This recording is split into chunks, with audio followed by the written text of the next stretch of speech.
আসসালামু আলাইকুম। তো আজকের খামারের আপডেটটা জানানোর জন্যই ভিডিওটা করা। আহ,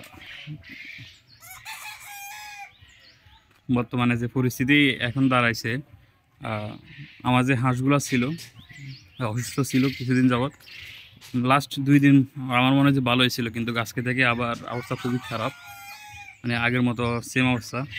মানে 2 দিন ওষুধ খাওয়ালে ভালো থাকে, আবার 2 দিন পরে একই অবস্থা হয়ে যায়। আমি হাঁসের পরিস্থিতি একটু দেখাই আপনাদের। এই হচ্ছে হাঁসের বর্তমান পরিস্থিতি।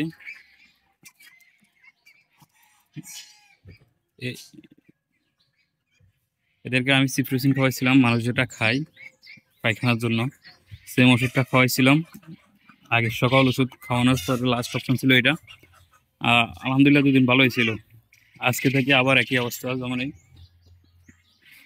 তাদের মলগুলা দেখলে বোঝা যায় যে কি পরিস্থিতি, আবার আগের মতো ভাইরাস আক্রান্ত। সেম সাইজের বড় বড় দুইটা হাঁস, রাজহাঁস মারা গেল, বেজিং হাঁস মারা গেছে আপনার 5টার মতো। তো সবাই দোয়া করবেন, যারা দেখছেন সবাই দোয়া করবেন হাঁসগুলোর জন্য। আর এই হচ্ছে আমার বর্তমানে ফার্মিগুলার অবস্থা। ফার্মিগুলার যদি আমি একটু দেখাই,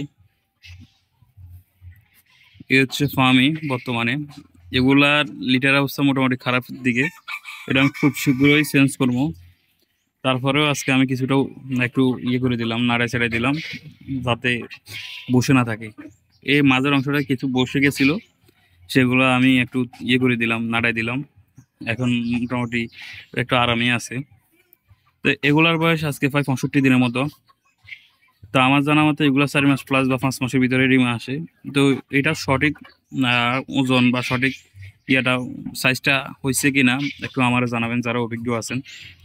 এখন সমস্যা হচ্ছে এরকম ঝিমাই ঝিমাই বসে থাকে এই কয়েকটা। এই ঝিমানিটার কারণে আমি বুঝতেছি না।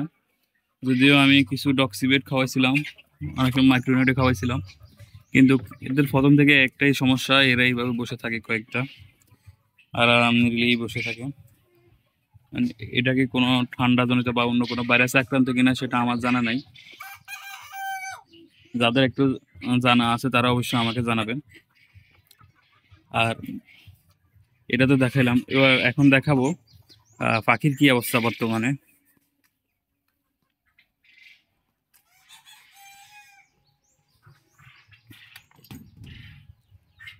পাখির বর্তমান অবস্থা যেগুলা লিটারে আমি রাখতেছি, ওইগুলা হচ্ছে এখানে একটু নেটটা ইয়ে করে দেখাই। এই হচ্ছে এগুলা। না, এগুলারে আমি ভালো ডিমও পাইতেছি না।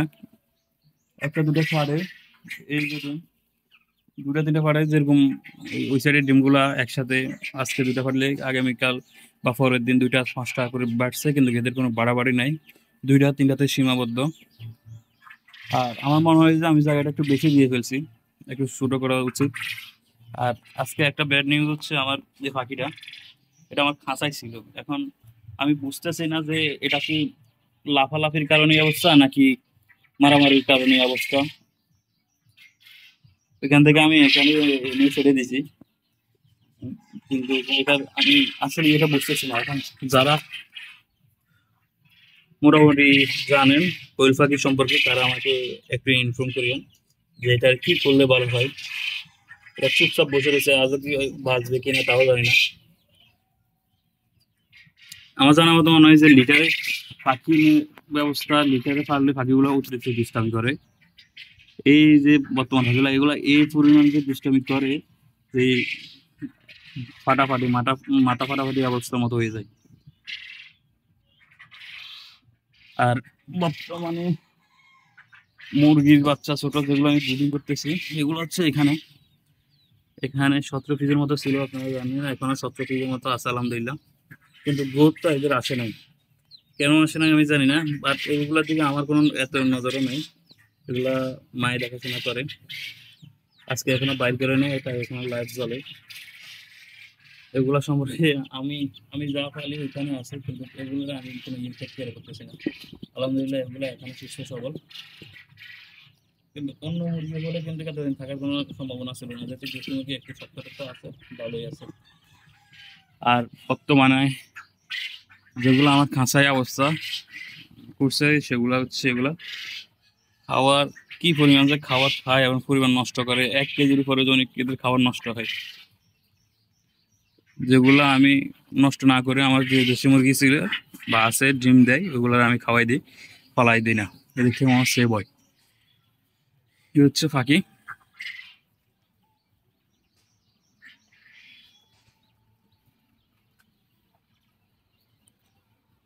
চিন্তা করতেছি বড় করে একটা ইনকিউবেটর নিব, একসাথে ফাঁকি করে একসাথে লালন পালন করবো। এই ছোট ইনকিউবেটারে 100 দিব, 50টা ফুটবে 50টা ফুটবে না, এবার আমার লস হয়। যে ইনকিউবেটার গুলো বিক্রি করে দিয়ে বড় একটা ইনকিউবেটর নিয়ে নেব, যেটাতে একসাথে 2000 ফাঁকি 1000 ফাঁকি একসাথে উৎপাদন হয়, সেই ব্যবস্থা করবো ইনশাআল্লাহ। এখন যদি আমি এই ডিমগুলোর কথা বলি, আর ডিমগুলা ইদানিং একটু কম সেল হচ্ছে। এটা কেন হচ্ছে জানি না, মনে হয় যে রমজানের জন্য হচ্ছে। আগে যে পরিমাণ ডিম বাসা থেকে এসে নিয়ে যাইতো মানুষ, ইদানিং মনে হয় যে একটু ডিম কম নিতেছে। এগুলা 2 দিনের ডিম একসাথে জমে গেছে। দেখি কি করা যায়। তো যেখান থেকে দেখেন দোয়া করবেন। ভুল ভ্রান্তি হয়, কথা অনেক সময় অনেক কিছু ভুল বলে ফেলি। তো যেগুলা ভুল হয় এগুলো একটু শুধরে দিবেন। সমালোচনা আলোচনা নিয়েই সবকিছু হয়। তো ঠিক আছে, আল্লাহ হাফেজ, ভালো থাকবেন সবাই।